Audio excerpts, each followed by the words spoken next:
Oke guys, welcome back to Daily Charting with Toshi, di mana kita akan daily chart your favorite cryptocurrencies. Oke, dan sekarang kita akan masuk ke DCWT sesi pertama, di mana kita akan membahas mengenai Bitcoin dan Ethereum.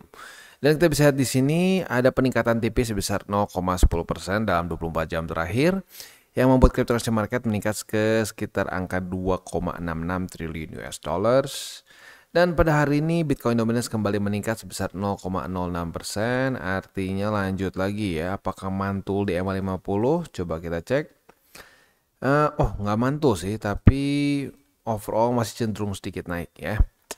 Nah, ini kembali galau nih ya. Kalau kita lihat memang drama MA20 dan 50 sampai sekarang nggak beres-beres. Dari tanggal arguably dari ini ya, tanggal 1 Maret ya, 1 Maret bukan 1 sih, tanggal 2 lebih tepatnya, tanggal 2 sampai sekarang MA20 dan 50 terus-terusan jadi sekarang jadi resisten, besok jadi support dan seterusnya ya. Oke, next kita lihat dulu untuk Bitcoin terjadi peningkatan sebesar 0,25% ya. Jadi ya kita bisa lihat di sini Bitcoin kembali berhasil reclaim MA20, juga struktur 67.000 dan seterusnya. Ini jelas higher high ya, udah jelas higher high. Tinggal yang menjadi pertanyaan besarnya adalah apakah dia akan bisa mantul di MA20 atau tidak. Kalau bisa mantul di MA20, ada possibility yang cukup besar Bitcoin bisa lanjut ke angka 73.184. Tinggal pertanyaannya apakah ini akan menjadi double top ya, atau jangan-jangan malah tembus ya. Kalau tembus jelas itu higher high dan extra bullish lagi ya. Oke, untuk Bitcoin halving itu akan terjadi kurang lebih dalam 24 hari lagi. Jadi ya harus siap-siap juga dengan volatility ya. Kecenderungannya seperti yang gue sudah bahas di video halving gue ya, itu lebih ke koreksi. Tapi koreksi dibilang ekstrim banget sih enggak ya. Adalah paling satu cycle yang lumayan ekstrim belasan persen. Tapi sisanya sih cenderung terkoreksi pelan-pelan gitu. Jadi lagi-lagi kalau gue pribadi sih tetap masih akan akumulasi begitu. Cuman mungkin kalau lo ngerasa takutnya kayak scenario yang drop parah ya, seperti di cycle keberapa ya, 1 atau 2 gue lupa ya. Nah lo mungkin boleh akumulasinya dalam menuju ke halving ini lebih kecil gitu ya. Misalkan setengah peluru atau seperempat peluru gitu. Misalkan dari $100 jadi cuma 50 atau $25. Nah itu bisa lo pertimbangkan ya. Oke, next kita geser ke reminder bahwa sekarang TCI sudah aktif di Twitter atau di X. Buat yang belum follow silahkan bisa follow di @toshicryptoindo, di mana kita akan membahas segala sesuatu yang berhubungan dengan kripto, bentuknya bisa analisa, news maupun juga memes.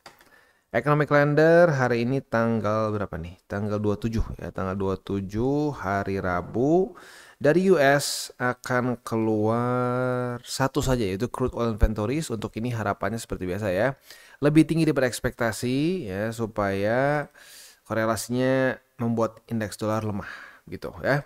Itu akan keluar jam 9:30 malam. Buat lo yang nanti punya posisi futures ya, buy limit kita bahas di belakang by the way ya. Masih ada yang kadang-kadang nanya, mana nih nggak dibahas beli di mana? Itu di buy limit di belakang. Ini kita makro dulu supaya lo dapat konteks besarnya gitu ya.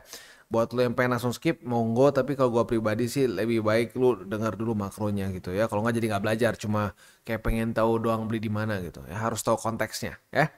Oke, itu kurang lebih ya jam 9:30 malam. Buat lo yang punya posisi futures konservatif sampai intermediate, lo boleh pertimbangkan untuk tutup posisi secara manual apabila jam ya dekat-dekat ke jam 9:30 masih belum kena target TP ya.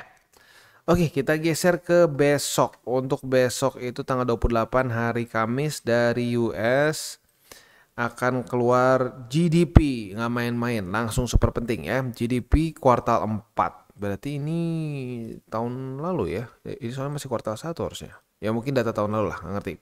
Tapi intinya GDP ini ngomongin soal growth di US. Ya, harapan kita apa? Harapan kita itu supaya dia lebih rendah daripada ekspektasi ya. Kalau lebih rendah daripada ekspektasi akan membuat USD melemah. Nah seperti biasa ya, bagi kita para investor yang pairnya dengan USD ya, kalau kita pengen aset kita meningkat ya secara dengan USD ya, tentu akan jauh lebih mudah apabila USD-nya melemah ya. Dan juga akan ada initial jobless claim dan juga ada Chicago PMI. Banyak juga ya. Oke, itu kurang lebih untuk besok. Detailnya kita akan bahas lagi di besok. Sekarang kita akan masuk dulu ke news. Dan ini ngomongin soal tokenized fund yang dibawa oleh BlackRock ya, yang sedang lagi lagi lumayan hot nih, yaitu ini gue bingung baca sebenarnya, Beetle kayaknya ya. Ini kayaknya sedikit permainan kata kayak hodl ya. Itu dulu awalnya tuh cuma typo sebenarnya. Cuma sekarang orang taunya kalau hold crypto jangka panjang tuh disebutnya hodl ya. Nah, sekarang BlackRock juga bikin yang mungkin sedikit nyinggung ke sana juga lah ya. Beetle. Nah, Beetle ini adalah BlackRock, apa nih, gue lupa namanya ya. Nah ini, BlackRock USD Institutional Liquidity Fund ya. Nah, Liquidity Fund ini kemungkinan besar isinya akan berbagai macam, mulai dari bonds, ada crypto juga kayaknya, dan seterusnya. Jadi, technically speaking, ada bonds dan lain-lain, ini jelas masuknya ke RWA ya, atau Real World Asset yang ini gue bahas kemarin untuk apa ya. Pokoknya gue udah rekaman, nanti kayaknya harusnya sih uploadnya kayaknya kemarin sih ya. Oh iya benar-benar itu kemarin ya. Jadi gue udah bahas RWA, itu lagi ngetren banget. Ya ini memang penyebabnya karena si Larry Fink, yaitu CEO dari BlackRock yang memang sekarang kayaknya memang pengen ngebikin itu jadi suatu buzzword ya. Karena kalau lihat sendiri token-token atau koin-koin yang dibilang RWA cenderung ngepump. Salah satunya mungkin yang paling kita sering dengar adalah AVAX. Karena AVAX sebenarnya lebih ke smart contracts, tetapi karena mungkin dia punya C-chain dan chain-chain lain yang mempermudah untuk RWA, jadi ketarik juga ke situ ya. Buat lo yang punya AVAX pasti mulai senyum-senyum ya, karena gue juga ngelihat lumayan AVAX gue ya, peningkatannya dari sebelum ada naratif RWA. Oke, next kita akan geser ke analisa di Twitter. Ini ngomongin soal altcoin ya. Altcoin kita bisa lihat ya benar nggak sih 2025? Kalau menurut teori 28 November gue setuju ya. Kurang lebih all time high cycle top di kali ini adalah di sekitar November 2025 ya. Itu memang mungkin buat orang-orang masih banyak yang kayak kok bisa sih kayak gitu. Apakah nanti satu saat akan break? Menurut gue yes, satu saat akan break ya. Karena kalau kita lihat very cyclical dan kemungkinan besar ini cyclical karena halving. Tetapi seperti yang gue sudah bahas sebelum-sebelumnya ya, bahwa Bitcoin ini memang halving, tetapi lama-lama block rewardnya akan semakin mengecil. Itu kemungkinan besar akan juga ngaruh ke efek si halving ini terhadap satu cycle. Nah, dan selain dari itu juga mungkin adopsi yang super besar seperti BlackRock pun ya, kita bisa di sini udah boleh banyak teori yang mengatakan bahwa ada kemungkinan Bitcoin ini akan left translated peak ya. Waduh, apaan tuh bang? Bahasanya keren banget. Simpelnya itu apa? Lebih cepat cycle top. Kasarnya cuma seperti itu aja ya. Tapi karena lebih cepat, menurut gua akan lebih bantet secara profitability-nya gitu. Makanya kalau gue pribadi lebih prefer Bitcoin koreksi dulu sih. Koreksi dulu, rada dalam nggak apa-apa, biar on track lagi seperti biasanya. Nah kalau on track lagi kemungkinan besar Bitcoin masih punya ruang untuk bisa lebih tinggi daripada kalau kita left translated peak alias kecepatan gitu ya. Kecepatan naik jadi nggak terlalu tinggi. Oke. Kurang lebih seperti itu. Next kita akan geser ke TA untuk Bitcoin. Kita bisa lihat di sini kemarin nyaris membuat doji, maupun ada sedikit lah bodinya ya. Tapi kalau kita lihat dari bentuknya, ini menunjukkan bahwa para buyer cenderung tertekan karena weeknya lebih tinggi ya. Nah, apakah ini merupakan pelemahan tren? Secara volume juga benar ada pelemahan tren ya. Mungkin ini waktunya dia retest ke EMA 20. Nah, pertanyaannya apakah dia akan berhasil bantul atau tidak? Jadi itu dia PR-nya untuk Bitcoin kalau mau melanjutkan momentum bullish. Kalau nggak mau lanjut ya gampang, tinggal jebol aja ke bawah ya. Kalau dia bisa mantul di EMA 20, retest ke 73.144 aja, itu bisa membuat para bulls lebih percaya diri dan bears cenderung lebih hati-hati gitu. Walaupun bears masih ada peluang kalau double top ya. Kalau double top ya dia mungkin ada setup lagi biar bisa nge-short gitu. Makanya kalau sampai kita pengen dia lanjut ke atas harus kalian breaknya clean ya. Jadi gini mantul bam. Jadi jangan mendet-mendet dulu. Kalau mendet di sini, nah para bears lebih confident dan bisa mulai membentuk posisi short. Tapi kalau langsung jebol, bears cenderung reluctant untuk buka posisi short ya. Oke, kurang lebih seperti itu untuk Bitcoin. Selanjutnya kita akan geser ke indeks dolar. Indeks dolar itu kondisinya sayangnya mantul di 104,15, tidak sesuai dengan harapan kita. Tapi lagi-lagi masih ada kemungkinan sih ya, karena dia nggak langsung membuat higher high. Sekarang ini harus jadi resisten nih ya. Kalau kita ini deh kita bikin. Ini harus jadi resisten. Kalau sampai dia tembus, nah sayangnya trennya berarti menunjukkan bahwa kemungkinan besar indeks dolar akan kembali menguat dan at least retest ke 104,84 ya.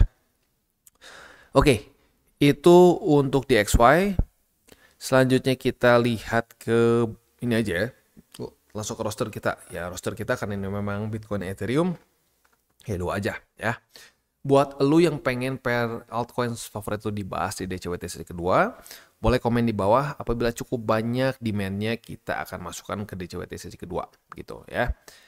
Untuk yang RWA nanti juga ya boleh di komen deh. Kalau cukup banyak RWA ya udah kita fokusnya di RWA. Tapi kalau buat pengen altcoins lain ya lagi-lagi komen di bawah aja. Semakin banyak demand-nya kita akan masukkan ke DCWT sesi kedua ya. Oke, sebelum kita masuk seperti biasa gue akan disclaimer dulu bahwa semua konten dari TCI bukanlah financial advice. Ini semua bentuknya adalah edukasi. Lalu bagaimana cara untuk mendukung TCI? Ada banyak caranya. Lo bisa like our video, bisa share our video, atau juga bisa menggunakan link referral kita di bawah ya. Dan sebelum kita mulai, kita akan dengar dulu pesan-pesan dari sponsor kita pada hari ini. Oke, today's video is brought to you by Bybit. Dimana di Bybit ini kita bisa melakukan berbagai macam hal ya, mulai dari yang newbie sampai yang sudah advance.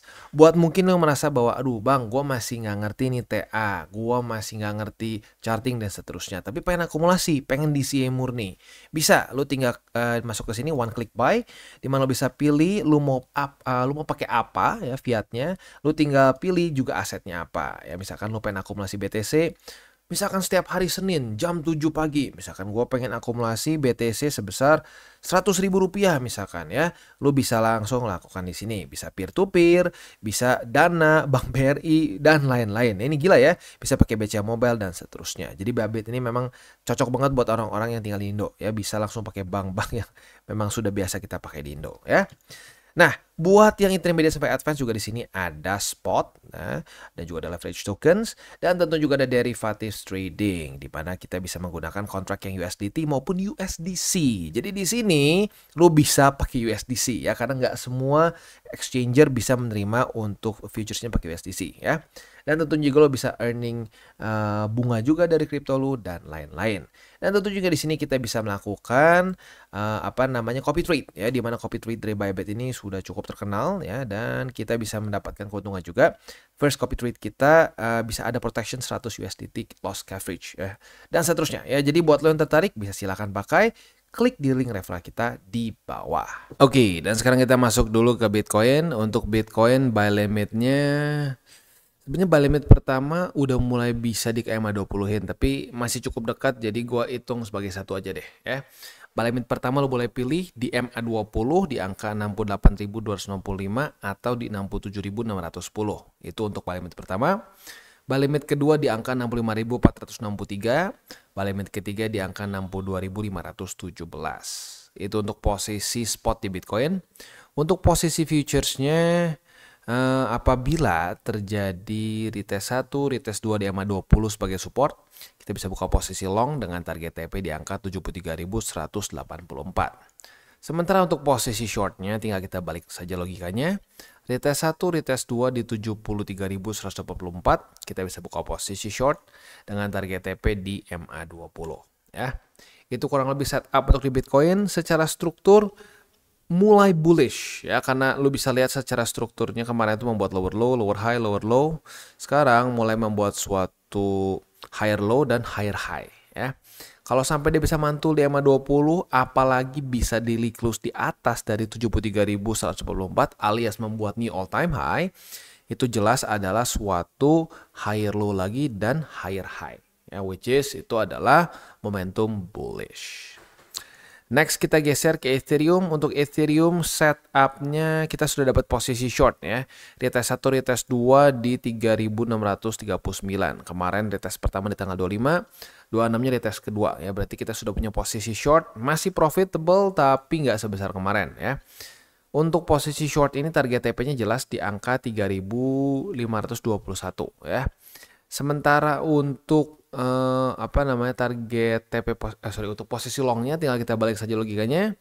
Retest 1, retest 2 di 3.521, kita bisa buka posisi long dengan target TP di angka 3.639 ya. Itu untuk posisi futuresnya. Untuk posisi spotnya, buy limitnya berarti ini kan pertama tembus, kedua tembus, tinggal tersisa ketiga ya. Ketiganya kita naikin sedikit ke atas ke 3.521. Ya tinggal itu aja berarti untuk posisi spot ya. Nah, gue ingatkan lagi untuk posisi futures, malam ini akan keluar data penting dari US ya. Jam 9 atau setengah 9? Oh, setengah 10 ternyata ya. Setengah 10 malam akan keluar data crude oil inventories. Harapannya supaya lebih tinggi daripada ekspektasi, karena itu biasanya bisa membuat USD melemah. Nah, tetapi buat lo yang konservatif sampai intermediate, sebelum jam segini kalau belum kena target TP, boleh pertimbangkan TP secara manual. Karena kenapa? Just in case volatility-nya tidak sesuai dengan harapan kita ya. Bukannya lebih tinggi, malah lebih rendah. Nah, itu biasanya bisa membuat USD menguat dan ya pokoknya itu nggak sesuai sama harapan kita lah gitu. Berarti ini kalau dari posisi Ethereum kan posisi short. Berarti misalkan kita berharap dia lebih rendah ya supaya USD-nya menguat. Ternyata enggak, lebih tinggi. USD-nya melemah. Nah, ininya jadi naik lagi Ethereum. Nah, kalau Ethereum-nya naik berarti posisi short kita rugi. Nah, itu. Makanya gue bilang buat yang intermediate sampai ke konservatif boleh pertimbangkan tutup posisi saat dekat-dekat ke data-data penting dari US ya. Oke, kurang lebih seperti itu. Gue ingatkan lagi buat lu yang pengen pair favorit lu dibahas di DCWT sesi kedua, boleh komen di bawah. Apabila cukup banyak demand-nya, kita akan masukkan ke DCWT sesi kedua. Gue ingatkan juga bagi orang-orang yang mendengar mungkin wah TCI punya grup trading ya VIP dan lain-lain, gue pastikan tuh bukan dari kita ya. Kemungkinan besar scam, jadi please jangan ikut ya. Satu-satunya grup TCI hanya yang ada di link description, sisanya itu kemungkinan besar scam ya. Dan kita juga tidak terima titip trading, jadi hati-hati. Sudah dekat ke bull market, semakin banyak scam, semakin banyak ya begitulah, udah tau lah ya. Buat lo yang udah pernah masuk beberapa bull market udah hafal ya, makin banyak liquidity, makin banyak hal-hal aneh ya. 3 golden rule, jangan lupa. Jangan pakai uang panas, jangan over leverage, dan berpikirlah jangka panjang. Oke guys, jadi itu adalah akhir dari segmen DCWT kita pada hari ini. Dan jangan lupa bagi kalian yang merasakan manfaat dari segmen ini, jangan lupa untuk share ke teman-teman kalian. Dan apabila lu pengen mensupport channel kita, ya TCI, jangan lupa untuk menggunakan link referral kita di bawah. Nggak wajib ya, tetapi apabila lu menggunakan link referral kita di bawah, ada macam-macam ya, dari Bybit, Huobi, Maxi, toko kripto, dan banyak lagi ya. Ya, walaupun nggak wajib, tapi kalau menggunakan link referral kita, lu secara langsung membantu perkembangan dari TCI. Dan satu lagi, jangan lupa juga untuk join Telegram group kita, di mana kita bisa ngobrol-ngobrol santai mengenai dunia cryptocurrency secara 2 arah. So, jangan lupa untuk like, subscribe, click the bell icon, and see you on the next video.